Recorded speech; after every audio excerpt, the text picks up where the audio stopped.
So last lecture में हमने यहाँ तक ये वाला टॉपिक हमारा स्टार्ट हुआ था।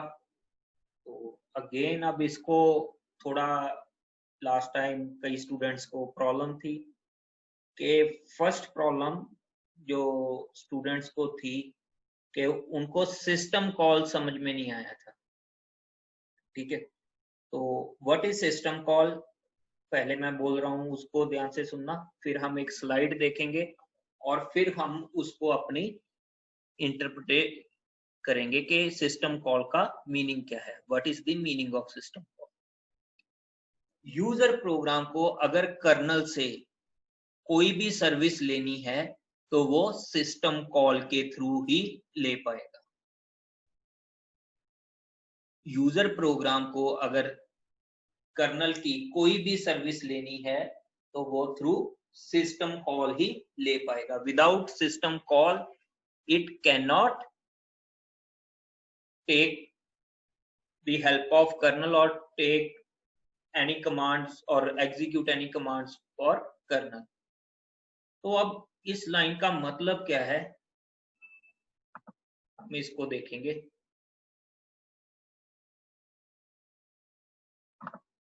ये स्क्रीन विजिबल है सभी को?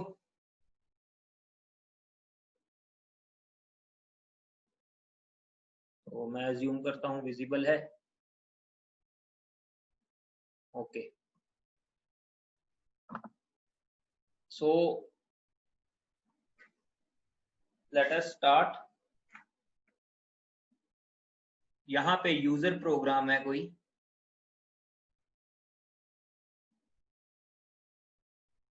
मान लो यूजर प्रोग्राम क्या है आपका, सी का कोई प्रोग्राम है।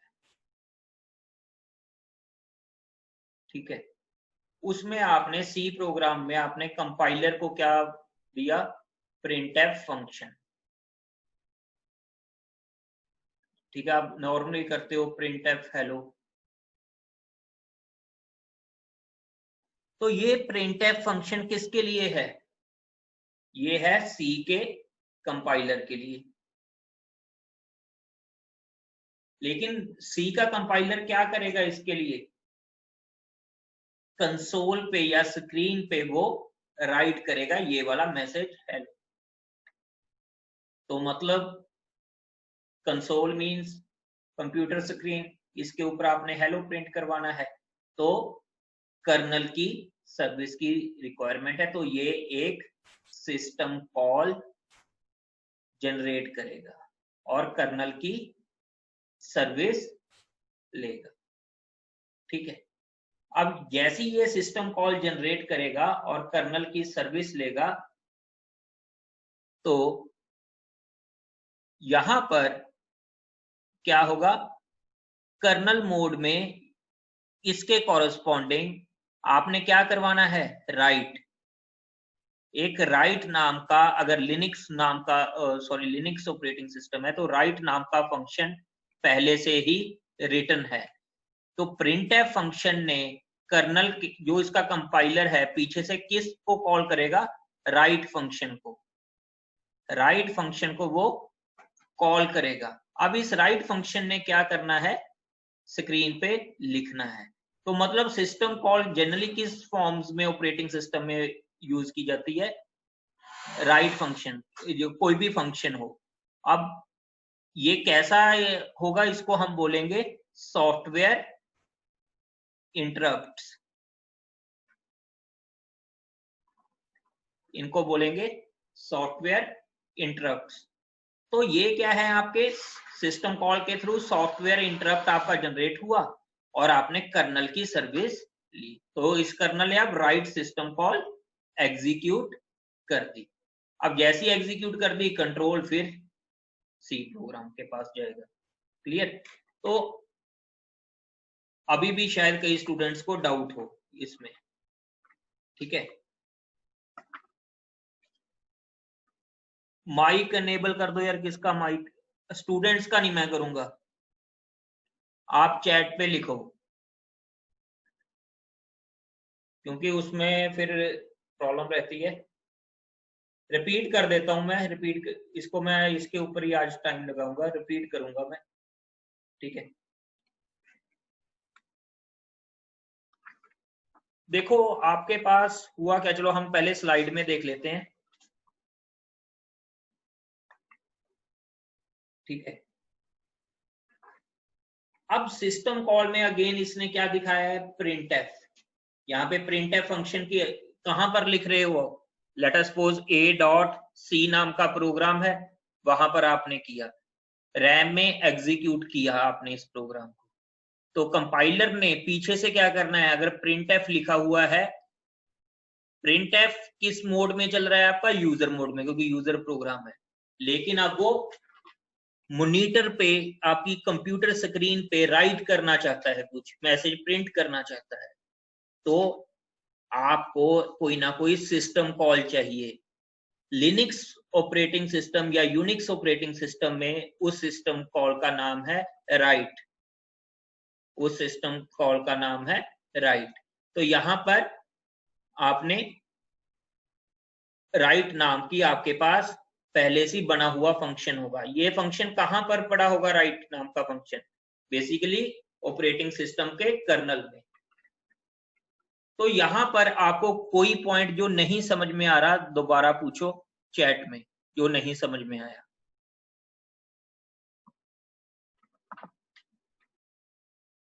यहां पर क्या है, प्रिंट, इस प्रिंट ने क्या करना है, स्टैंडर्ड सी लाइब्रेरी में ये गया। अब यहां पर ये किस मोड में चल रहा है, यूजर मोड, क्योंकि ये आपका यूजर मोड में चल रहा है। लेकिन अभी आपने मैसेज कहां प्रिंट करवाना है, कंप्यूटर स्क्रीन के ऊपर। तो ये कंप्यूटर स्क्रीन के ऊपर जैसे ही आपने एग्जीक्यूट किया, तो आपके ऊपर जो भी मैसेज प्रिंट करवाना है, तो किससे होगा, लिनक्स में आपके लिए उसके कॉरस्पॉन्डिंग राइट सिस्टम कॉल है। सिस्टम कॉल क्या है, अगर आपको कर्नल की कोई भी सर्विस की रिक्वायरमेंट है, तो उसके लिए सिस्टम कॉल आपको देनी पड़ेगी। क्लियर। मान लो आपने फाइल में से, फाइल का प्रोग्राम करते थे आप, उसमें से आपने रीड करवाना है, तो यहां पर सिस्टम कॉल कौन सी होगी, लिनक्स के केस में रीड, वहां से रीड किया। क्लियर। या आप सी इन आर करते हो, सी इन एन करते हो, कुछ भी, तो क्या होगा, आप कहां से रीड कर रहे हो, कंसोल से, तब भी आपकी रीड सिस्टम कॉल एग्जीक्यूट होगी। हाँ जी, अब मैं डाउट्स देख रहा हूं, किसको डाउट है भाई, सिस्टम कॉल क्या है। सिस्टम कॉल एक ऐसा आपका, जब भी आपको कर्नल की कोई भी फंक्शनिंग की रिक्वायरमेंट है, तो आप एक सिस्टम कॉल आपकी एग्जीक्यूट होगी। सिस्टम कॉल क्या है, आपका एक तरीके का सॉफ्टवेयर इंटरप्ट। लिनक्स के केस में सिस्टम कॉल कैसे इंप्लीमेंट की गई है, using functions, using functions. Here you can see right is a system call, लेकिन ये कैसे है, इसके लिए उन्होंने एक फंक्शन राइट किया हुआ है, ठीक है। ऐसी रीड के लिए बहुत सारी और भी सिस्टम कॉल्स होंगी। हाँ जी, अब किसी को कोई कहां पर किसी को समझ में नहीं आया वो पूछो। अभी तक हमने उसको नहीं देखा, यूजर मोड को, कि यूजर मोड में है या कर्नल मोड में है, मोड बिट वाला भी हमने डिस्कस नहीं किया। यहां तक किसी को डाउट है,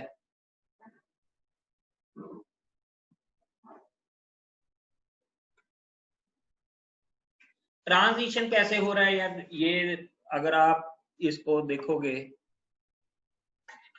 लेट अस सपोज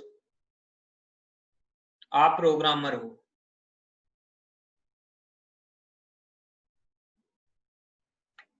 ठीक है, यहां पर ओएस का कर्नल पड़ा है, तो ये भी ओएस है जो, वो क्या होगा, ओएस में भी नंबर ऑफ प्रोग्राम्स होंगे, तो उन प्रोग्राम्स में ही आपके पास पहले से ही इनबिल्ट सिस्टम कॉल्स राइट की गई हैं, कहां पर, ओएस में, जैसे read system call, right system call, fork system call and so many others, and so many other system calls। ये कहां पर पड़ी हैं, यहां पर। अब सी का कंपाइलर के लिए सी का सिंटेक्स क्या है, प्रिंट एफ। अब printf फंक्शन कहाँ कौन देखेगा उसको? सी का कंपाइलर। अब सी का कंपाइलर लेकिन इसको चलाने के लिए क्या करेगा कि उसको स्क्रीन पे राइट करना है, तो वो इस ऑपरेटिंग सिस्टम में अगर लिनक्स होगा तो राइट सिस्टम कॉल एग्जीक्यूट करेगा। तो फिर वो राइट सिस्टम कॉल एग्जीक्यूट की, तो ये क्या है? System call. उसकी उसने रिक्वेस्ट की, तो किस मोड में जाएगा वो? Kernel mode.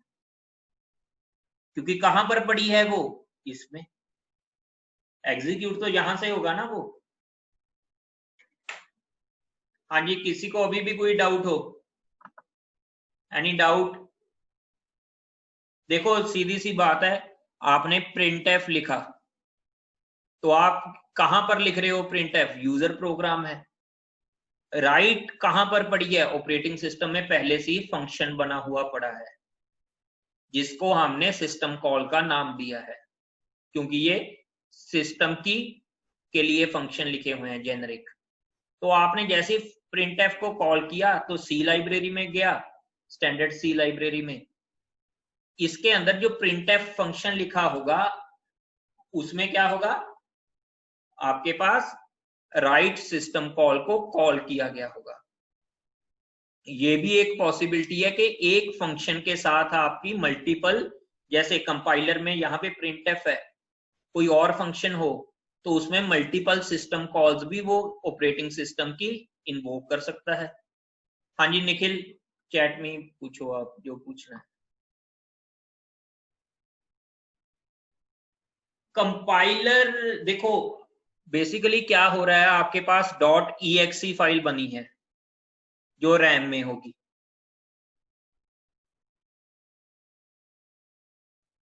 अगर यूजर डिफाइंड फंक्शन, देखो यार अगर यूजर डिफाइंड फंक्शंस हैं फिर तो वो यूजर मोड में चलता जाएगा जब तक उसको सिस्टम की कोई फंक्शनैलिटी नहीं चाहिए। क्लियर? कंपाइलर स्विच कैसे करता है कि आपने एग्जीक्यूट किया है, एग्जीक्यूटेबल फाइल आपने एग्जीक्यूट कर दी, तो क्या करेगा बेसिकली आपकी, मैं कंपाइलर फिर भी थोड़ा सा गलत वर्ड यूज कर गया, स्टैंडर्ड सी लाइब्रेरी क्या करेगी? उस फंक्शन को एग्जीक्यूट करेगी। किस फंक्शन को? printf को। अब जैसे printf फंक्शन को वो एग्जीक्यूट करेगी, printf के पीछे कोडिंग क्या लिखी होगी? उसने राइट सिस्टम कॉल को कॉल किया होगा, तो वो वहीं से उठाएगा।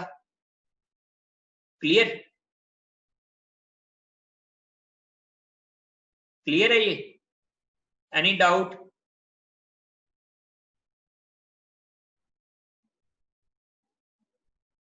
Yes, any doubt?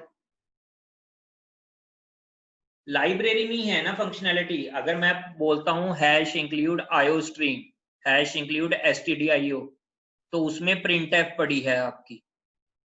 क्लियर? फिर वहां पे printf फंक्शन को डिफाइन भी किया हुआ है। क्लियर? सारे आपके उसमें printf फंक्शन, ये तो सभी मानते हो ना कि printf फंक्शन है एक, तो printf फंक्शन ने क्या किया हुआ है? उसको कॉल किया गया है। किसको? राइट सिस्टम कॉल को। क्लियर? क्योंकि जो ज्यादातर ऑपरेटिंग सिस्टम है ये सी या C++ में पहले के बने हुए हैं, जो बेसिक इनकी सिस्टम कॉल्स है। क्लियर? तो अगर किसी को ये भी अभी तक नहीं समझ में आया तो एक बात आप ध्यान में रख लो कि सिस्टम कॉल क्या है, कि अगर आपके यूजर प्रोग्राम को ऑपरेटिंग सिस्टम की कोई भी सर्विस चाहिए तो वो थ्रू सिस्टम कॉल ही पॉसिबल है। हर एक फंक्शनैलिटी के लिए मल्टीपल सिस्टम कॉल्स पहले से लिखी गई हैं। कहां पर? वो पहले से ही ऑपरेटिंग सिस्टम में लिखी गई हैं, जैसे राइट है, रीड है। क्लियर? तो ऐसी फॉक है, लिनक्स में फॉक है, विंडो में क्रिएट प्रोसेस है, ऐसी अलग अलग सिस्टम कॉल्स। यहां तक किसी को डाउट के सिस्टम कॉल की रिक्वायरमेंट क्या है? अगर आपके यूजर प्रोसेस को ऑपरेटिंग सिस्टम या कर्नल की कोई भी सर्विस चाहिए तो वो थ्रू सिस्टम कॉल ही ले कर पाएगा। क्लियर? यहां तक? तो अब हम ये तो देखो वैसे सेकंड चैप्टर की डायग्राम थी, मैंने क्योंकि इसलिए यहाँ पर इंक्लूड की है कि आपको थोड़ा सा रिलेट हो जाए सिस्टम कॉल क्या है। क्लियर?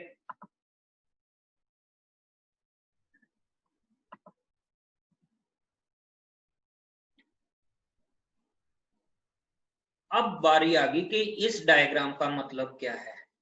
आपका यूजर प्रोसेस एग्जीक्यूट हो रहा था, उसने printf का नाम का फंक्शन आ गया, उसने क्या किया, कॉल्स सिस्टम कॉल। अब ऑपरेटिंग सिस्टम प्रोसेस को कैसे डिफाइन करता है? ऑपरेटिंग सिस्टम में प्रोसेस भी क्या होंगे, अगर सी में बना हुआ है ज्यादा लिनक्स के केस में, तो आपका एक हर प्रोसेस के लिए एक स्ट्रक्चर बनेगा, उसके यहाँ पर डिफरेंट एट्रीब्यूट्स होंगे, वो हम चैप्टर 3 में आगे देखेंगे। ठीक है? अब हर प्रोसेस जब एग्जीक्यूट करेगा वो क्या करेगा, सिस्टम कॉल को एग्जीक्यूट करेगा। अब उस प्रोसेस के लिए ये वाला जो यूजर प्रोसेस है, सिस्टम कॉल क्या है, पहले एक सॉफ्टवेयर इंटरप्ट या ट्रैप की तरह काम करेगा। तो जैसे ही आपने ट्रैप किया तो उस प्रोग्राम के लिए जो मोड बिट है, अगर यूजर प्रोसेस के लिए रहेगा तो कितना रहेगा वो, 0, सॉरी 1, मोड बिट 1। अगर कर्नल मोड में जाएगा तो मोड बिट 0। तो जैसी सिस्टम कॉल आपने इन्वोक की वो मोड बिट को क्या कर देगा, 0, and then execute system call, और उसके बाद क्या करेगा, मोड बिट को 1 and then return from system call. Clear? यहां तक किसी को डाउट हो?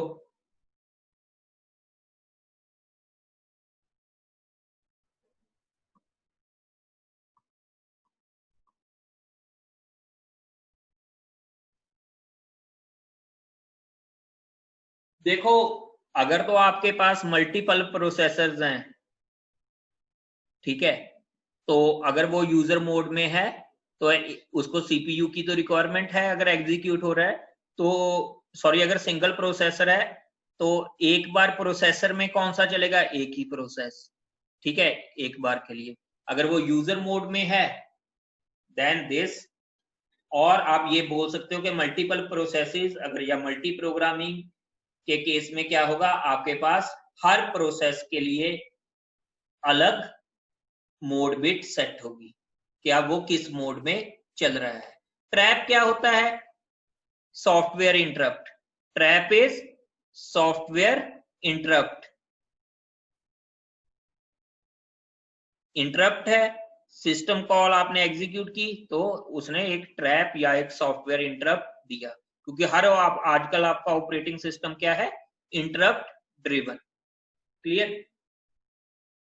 अब अभी भी अगर किसी को नहीं समझ में लगा ये, तो मैं उतनी देर में एक आपको सिस्टम कॉल का बता देता हूं।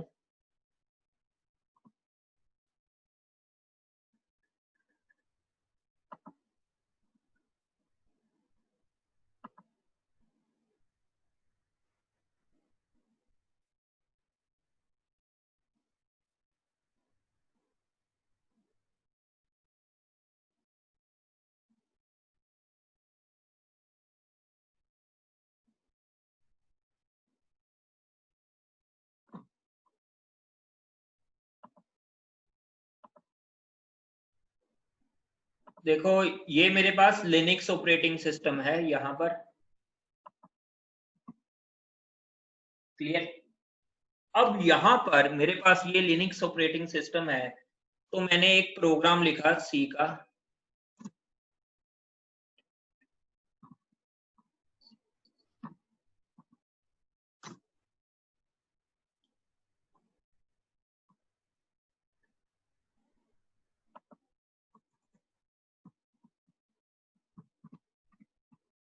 हैश इंक्लूड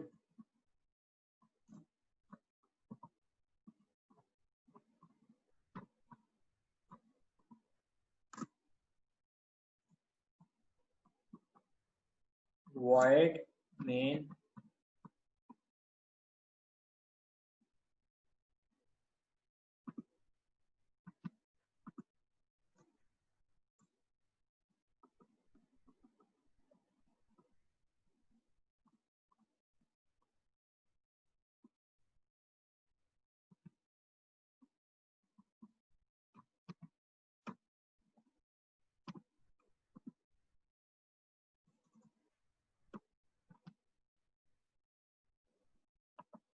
देखो एक सिस्टम कॉल होती है इसमें to create a new process that is called fork. Fork system call क्या करती है, अगर एक पेरेंट प्रोसेस है तो उसी के लिए एक चाइल्ड प्रोसेस सेम वैसा ही क्रिएट कर देती है। तो अगर मैं यहाँ पे फॉक लिखूंगा, देखो विंडोज के, अगर आप विंडोज पे भी रन करोगे फॉक तो मे बी वहां पर एक फंक्शन की तरह ये चलता है, लेकिन वो एक्चुअली में सिस्टम कॉल में की तरह नहीं चलेगा, क्योंकि फॉक सिस्टम कॉल किसकी है, लिनक्स की। अब इस प्रोग्राम को अगर मैं रन करूंगा तो क्या होगा, 2 बार हेलो प्रिंट होगा। क्यों? क्योंकि इसने वॉइड मेन में जैसे ही स्टार्ट हुआ आपके पास क्या हुआ, इसकी सॉरी ब्रेस लगानी रहेगी।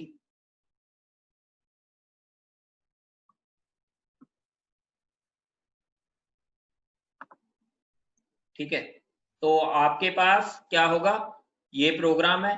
तो जैसी फॉक क्या है, लिनक्स की system call to create a new process, to create a new process. तो अब यहां पर पहले csc.c था आपका रैम में, जैसे ये जो भी इसको कंपाइल करके हमारे पास आएगा उसके बाद जो इसकी ऑब्जेक्ट और एग्जीक्यूटेबल फाइल रैम में रन होगी, जैसी रन होगी तो फॉक हुआ तो ये सेम कोड इसके चाइल्ड प्रोसेस में भी कॉपी हो जाएगा from this point. From this point same code child में भी कॉपी हो जाएगा। तो अगर मैं इसको रन करता हूं यहां पे, सॉरी, तो सी को रन कर कैसे करते थे,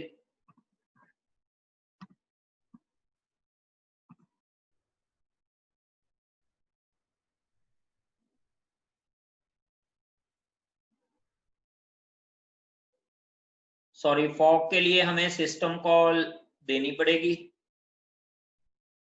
तो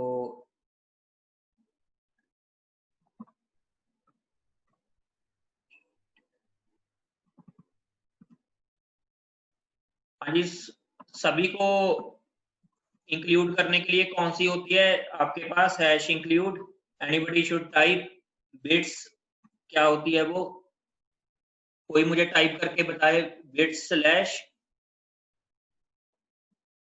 कौन सी हेडर फाइल इंक्लूड करनी होती है, बिट्स स्लैश std C++, ठीक है।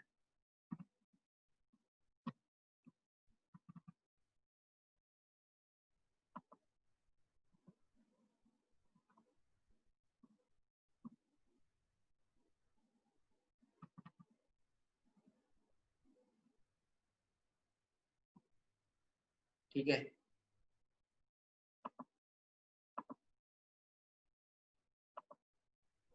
इसको कंट्रोल एस,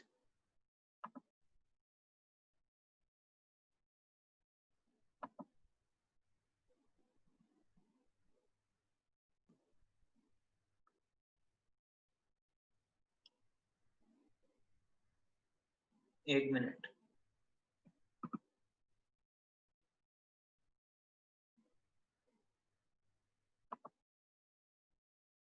फॉक से क्या होता है वो मैं अभी एक्सप्लेन करूंगा ताकि आपको सिस्टम कॉल समझ में आ जाए।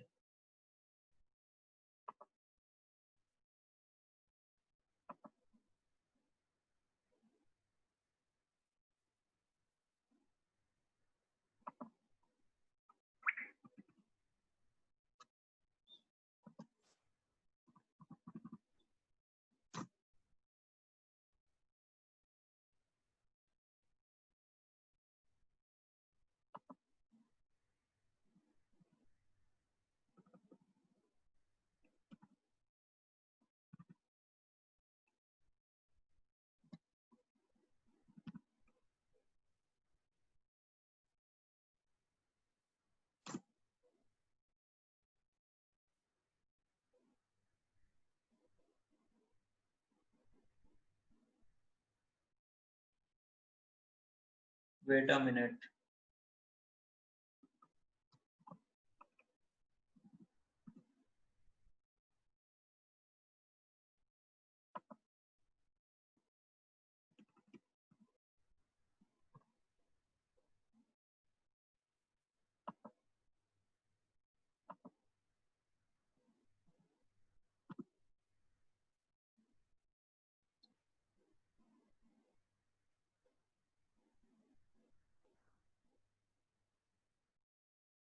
कोई मुझे नेट से चेक करके बताएगा कि इसकी कौन सी हेडर फाइल है? हेडर फाइल का इशू आ रहा है std/, okay.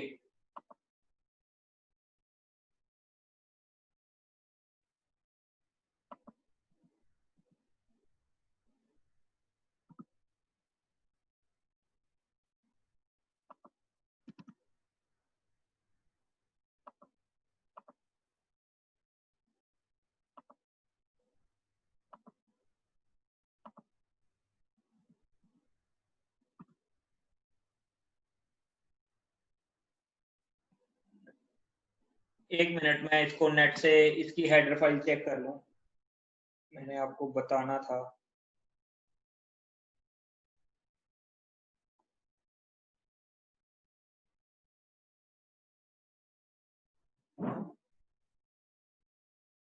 Header file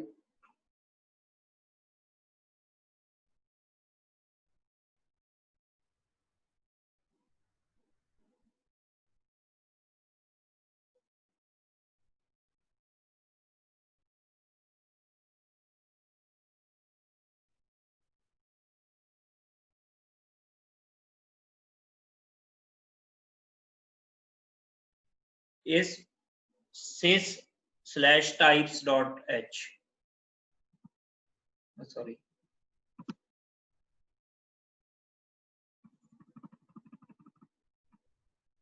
sys/types.h।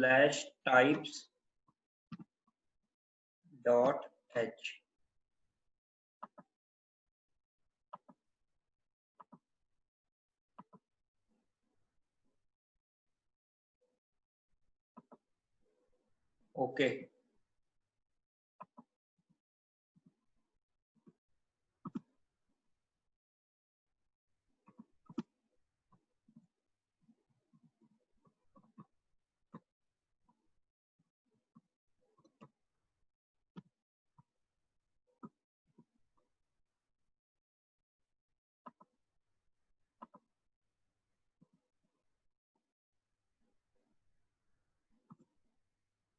ठीक है। अब देखो, अब ये कंपाइल होगी।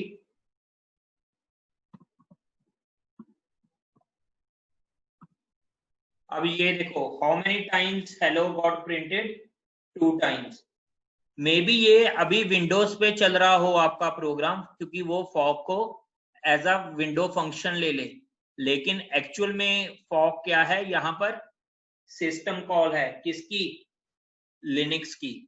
तो आगे जाके हम जब फॉक सिस्टम कॉल पे कॉम्प्लेक्स न्यूमेरिकल्स भी करेंगे, तब हम देखेंगे इसके ऊपर लिनक्स पे चला के। लेकिन अभी हमने किया क्या कि फॉक सिस्टम कॉल को डायरेक्टली कॉल किया सी के प्रोग्राम में। अभी इसकी आउटपुट की तरफ ध्यान मत दो, अभी आप ये समझो कि फॉक क्या है? System call. इसको हमने कैसे कॉल किया? सी के प्रोग्राम में। तो मतलब फॉक भी एक तरीके के सी की फंक्शन की तरह ही हमने उसको एग्जीक्यूट किया है। तो लिनक्स में फॉक नाम की फंक्शन पहले से डिफाइंड है, हमने फॉक को कॉल किया तो वो सीधा आ गया। कंपाइलर ने इसकी लाइब्रेरी में सीधा प्रिंटफ में रीड को कॉल किया तो वो रीड फंक्शन आ गया। क्लियर है ये? किसी को डाउट यहां तक? फॉक क्या है? System call. क्या करती है ये? एक नया प्रोसेस क्रिएट कर देती है। सॉरी, इसको मैं, देखो यहां पर एक नया प्रोसेस क्रिएट कर देगी ये। अब होगा क्या? पहले आपके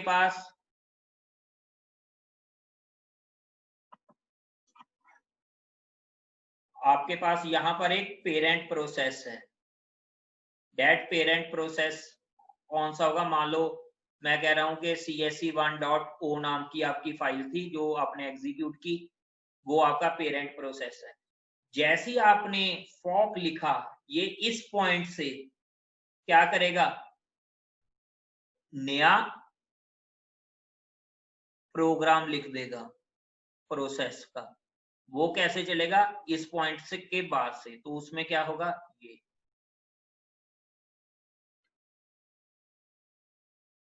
तो अब क्या हुआ? जैसी फॉक हुआ, एक तो आपका पेरेंट प्रोसेस रहा और एक उसका चाइल्ड प्रोसेस रहेगा जिसका सेम ही कोड होगा।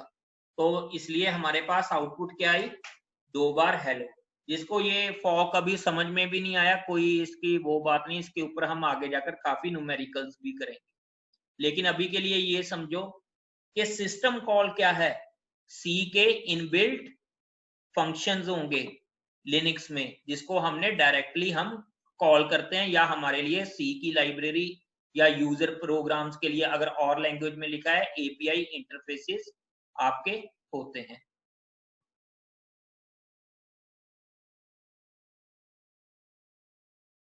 दो बार हेलो प्रिंट हुआ ना, क्यों? क्योंकि उसने क्या करेगा, यहीं से कोड वो चाइल्ड प्रोसेस में भी कॉपी कर देगा। तो एक तो पेरेंट प्रोसेस, तो सी पेरेंट प्रोसेस का कोड तो था ही csc1.cpp, मान लो उसके चाइल्ड प्रोसेस का भी एक चाइल्ड प्रोसेस क्रिएट हो गया रैम में जाते ही, और वो भी इस पॉइंट के बाद एग्जीक्यूट होना स्टार्ट हो जाएगा।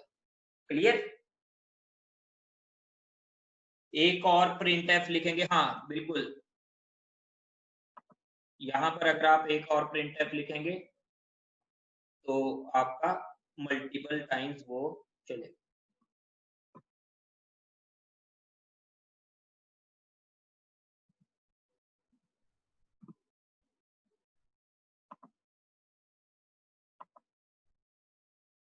पेरेंट और चाइल्ड प्रोसेस क्या है, देखो यार, इसको अभी मैं नहीं बताऊंगा क्योंकि ये अभी हमारे पास चैप्टर 3 में आएगा, तो हम वही डिटेल में करेंगे। ये मेरा बताने का पर्पस क्या था कि आपको ये पता लगे कि फॉक क्या है, सिस्टम कॉल है, लेकिन इसको यूज कैसे करते हैं, जैसे सी का फंक्शन हमने यूज करते हैं। ये फॉक के ऊपर आपको कम से कम मैं 4-5 न्यूमेरिकल्स करवाऊंगा आगे जाके, तो ये भी जो आपके डाउट है तो आपको तब क्लियर हो जाएगा। देखो अब यहां पर क्या किया है, 2 बार प्रिंट एफ किया है, तो यहां पर अब इसको अगर मैं रन करता हूं तो क्या होगा,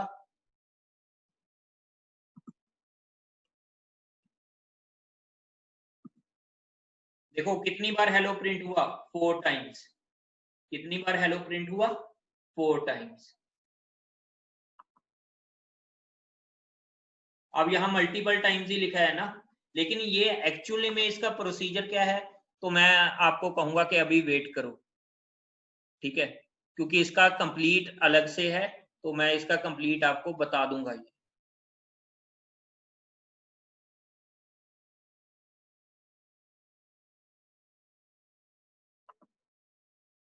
देखो यार, टर्मिनल से आप कैसे चलाओगे, लेट अस सपोज मैंने लिख दिया यहाँ फॉक,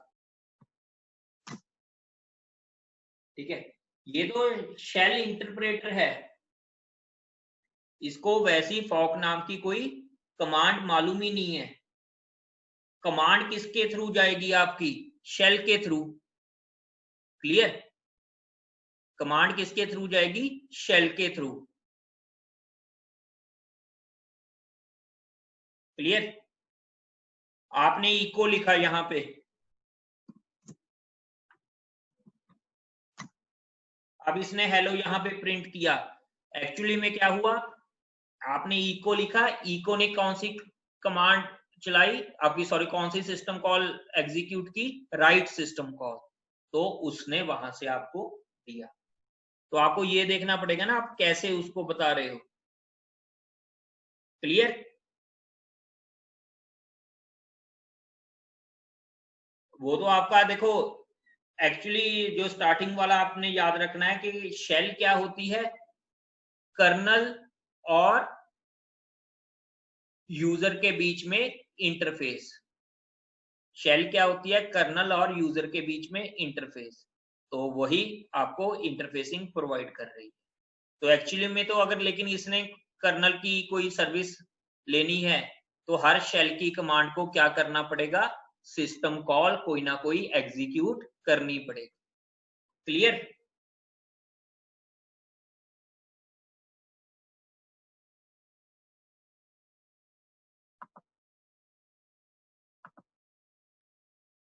देखो इसके बाद हम फॉग सिस्टम कॉल ही करेंगे, तो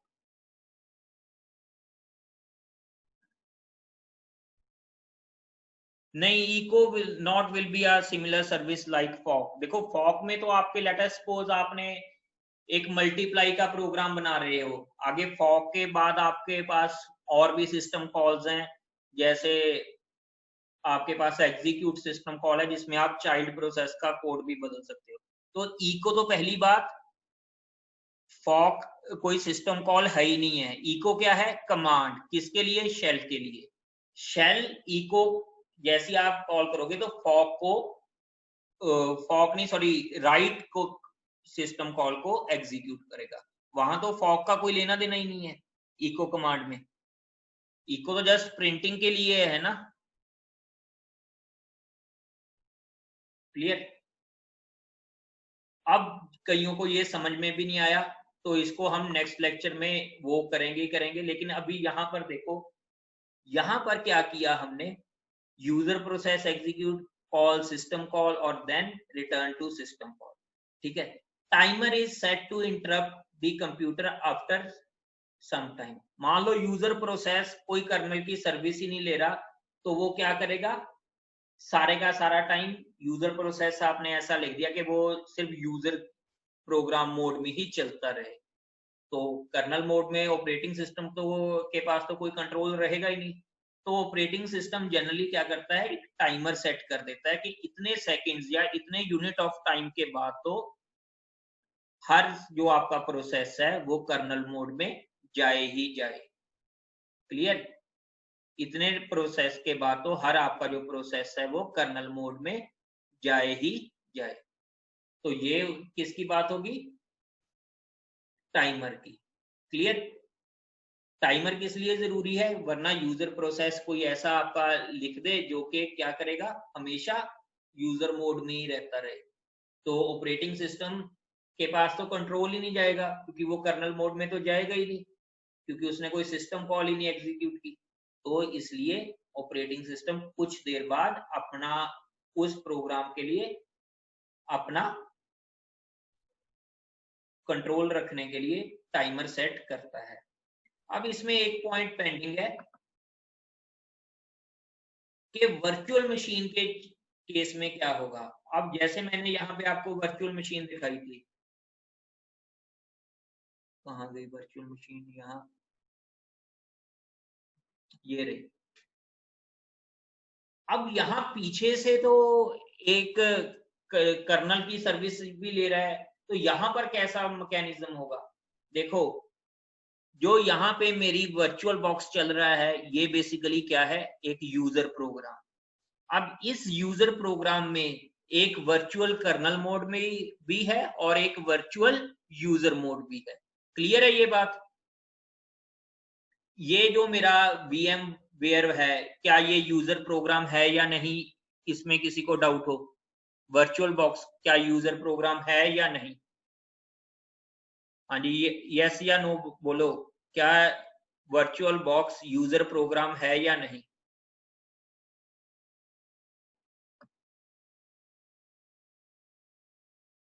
ये तो सभी को मालूम है ना कि वर्चुअल बॉक्स एक यूजर प्रोग्राम है। लेकिन अब इस वर्चुअल बॉक्स में आपने जैसे लिनक्स इंस्टॉल कर दी, तो इसमें एक वर्चुअल कर्नल मोड चलेगा और एक वर्चुअल यूजर मोड चलेगा। लेकिन होस्ट ऑपरेटिंग सिस्टम के लिए तो वो सारा क्या है, यूजर मोड में ही चल रहा है। क्लियर है ये बात? ये बात क्लियर है?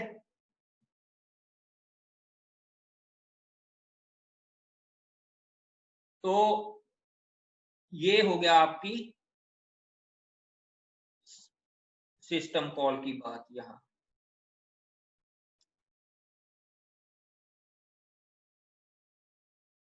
अब एक टर्म यूज होती है, कैशे कोहेरेंसी।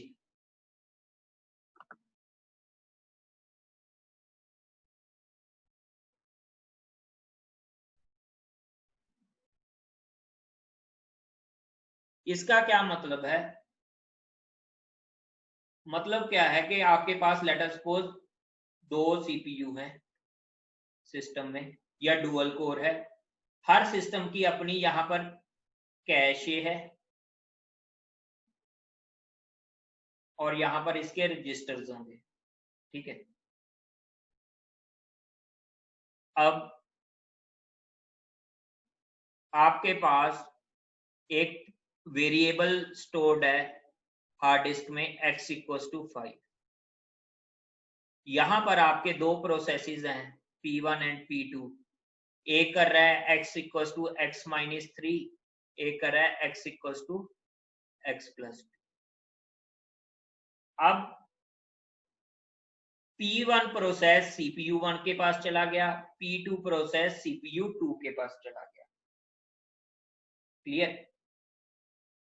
अब इसने जो वैल्यू उठानी थी वो x इक्वल्स टू 5 के हिसाब से उठानी थी, लेकिन यहां पर इसने उससे पहले ही एग्जीक्यूट करके कह दिया कि x equals to x minus 3। तो यहां पर जाते जाते उसकी वैल्यू क्या कर दी इसने, 2। तो जो आपको रिजल्ट चाहिए था यहां पर वो क्या दे देगा, x इक्वल्स टू 4। लेकिन आप क्या चाहते थे यहां पर, x इक्वल्स टू 7। तो इस तरह से अगर पैरेलल आपकी चल रही है तो यहां पर एक शेयर्ड वेरिएबल है, तो वहां पर वेरिएबल की वैल्यू को कंसिस्टेंसी रखनी पड़ेगी मल्टीपल प्रोसेसर्स के लिए। तो इस बात को हमें हमेशा ध्यान में रखना पड़ेगा। लेट अस सपोज एक वेरिएबल था डिस्क में x इक्वल्स टू 5, ये रैम में लोड होगा x इक्वल्स टू 5, लेकिन पहले प्रोसेस आपका CPU 1 के पास गया, एक CPU 2 के पास गया। मान लो CPU 1 ने पहले प्रोसीड कर दिया और x equals to x minus 3 पहले प्रोसेस कर दी और राइट कर दिया। यहां पर रैम में जो उसको वैल्यू उसने अपडेट कर दी वो क्या कर दी, x इक्वल्स टू 2।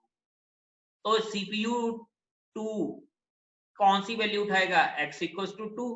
लेकिन इसको हम क्या चाहते थे कि x इक्वल्स टू 5 के हिसाब से कैलकुलेट करें, तो वहां पर प्रॉब्लम आ जाती है। तो इस तरह की प्रॉब्लम को क्या बोलते हैं, कैशे कोहेरेंसी। हाँ जी, इसमें किसी को डाउट हो कैशे कोहेरेंसी क्या है? दोबारा सुनो, दो प्रोसेसर हैं आपके पास, CPU 1 CPU 2। एक आपके पास फाइल में पड़ा है x equals to 5 hard disk में। टाइम हो गया? ओके। तो यार सिलेबस हमारा काफी स्लो है, तो हमें इसका कोई वे आउट निकालना पड़ेगा, वरना हमारा सिलेबस नहीं हो पाएगा। तो या तो मैं extra class on Saturday, clear, extra class on Saturday, मैं आपको टाइम बता दूंगा।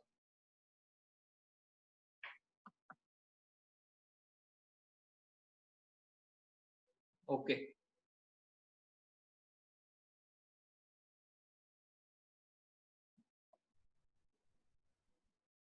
तो क्लास मीटिंग को एंड करते हैं।